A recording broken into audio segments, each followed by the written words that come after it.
Oke teman-teman semuanya, pada kali ini saya akan melanjutkan teknik coding kedua. Kalau kemarin saya sudah menyampaikan atau di edisi sebelumnya saya sudah menyampaikan tentang pemadatan fakta. Nah sebenarnya pemadatan fakta itu belum bisa digunakan untuk membuat satu pemahaman kita atas seluruh data. Oleh karena itu ada tahap yang kedua namanya pengumpulan fakta sejenis. Selamat datang di channel Bebas Bicara, berbagi makna, dapatkan inspirasi bersama.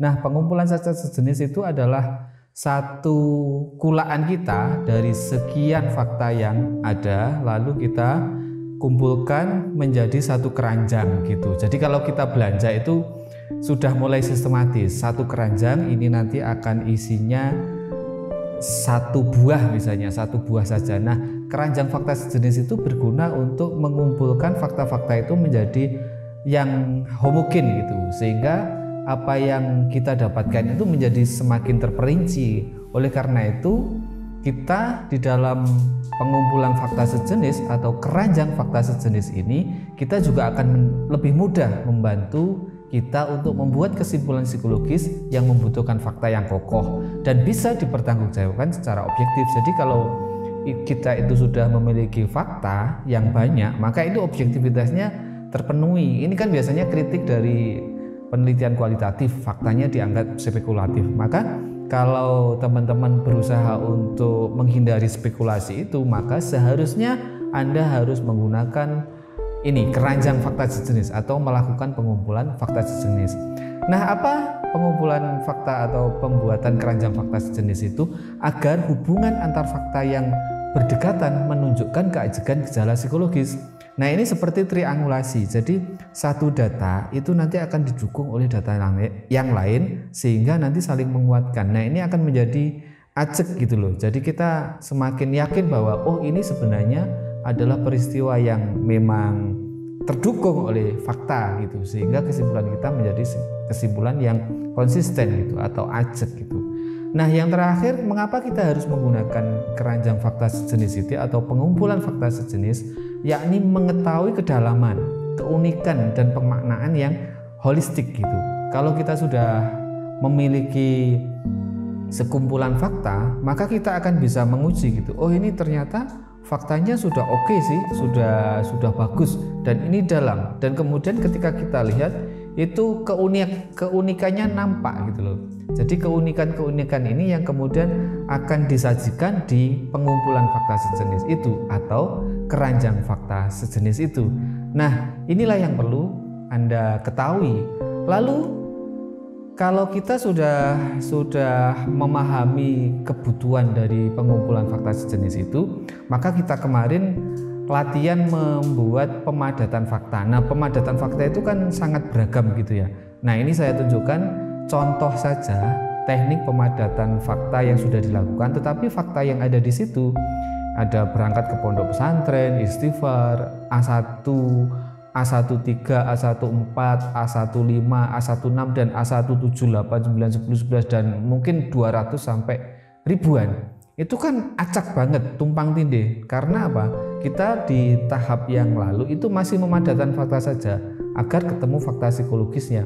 Tapi setelah episode itu kita harus mensortir gitu. Maka kita coba baca satu persatu atau kita ambil aja misalnya istighfar dulu A1.1, kemudian nanti ada yang mirip-mirip apa, misalnya yang mirip-mirip itu emot menangis dengan caption yang kerasan ya di pondok pesantren misalnya begitu. Nah, ini nanti kita sortirnya, contoh penyortirannya saya bikinkan ilustrasi seperti ini. Jadi ini ada keranjang gitu.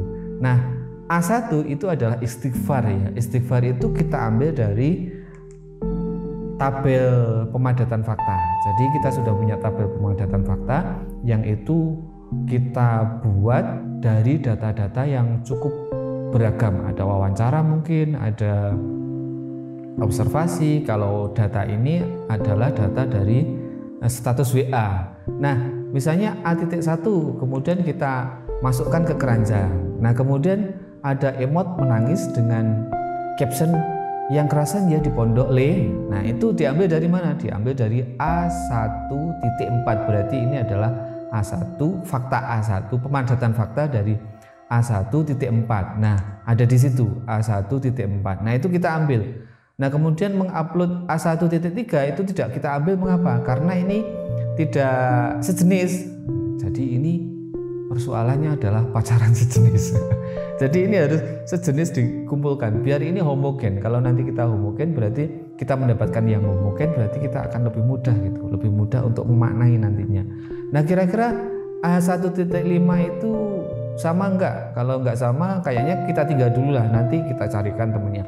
Nah, A1.6 ini kayaknya sama dengan A1.4. Nah, kita ambil aja, kita ambil emot menangis dengan caption, ya Allah masih belum terbiasa begitu.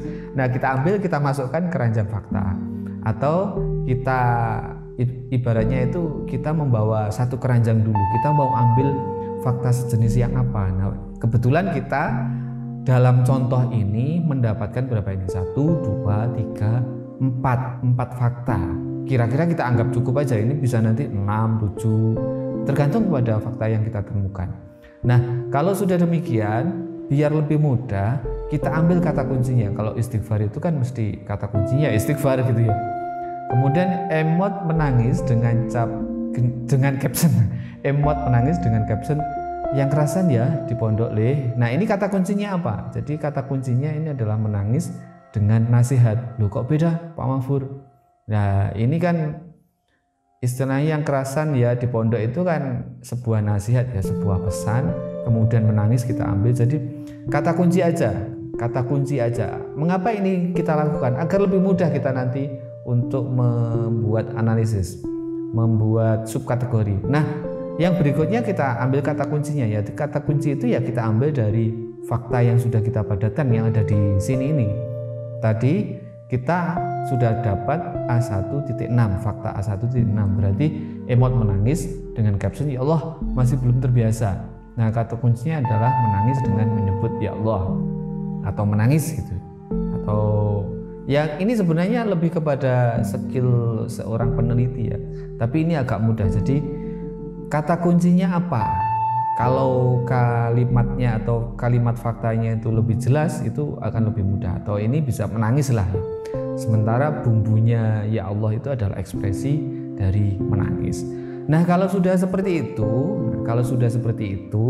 maka kita baru bisa kemudian membuat kesimpulan penamaan psikologis. Nah, disinilah sebenarnya kita sudah mulai memanggil konsep-konsep. Kira-kira ini seperti apa ya? Nah, dalam situasi seperti ini, teman-teman harus memiliki kepekaan analitis. Nah, contohnya dari satu keranjang fakta ini, kita telah menemukan subkategorisasi namanya suara hati religi. Nah, ini bagian dari keterampilan kita untuk membuat kira-kira sekumpulan fakta itu kita namai apa ya? Nah, agar lebih mudah menurut saya, kalau di dalam kata kunci itu misalnya ada kata-kata psikologis yang kemudian bisa kita pinjam untuk membuat subkategorisasi, maka itu bisa kita buka atau kita bisa pinjam untuk membuat penamaan subkategorisasi itu.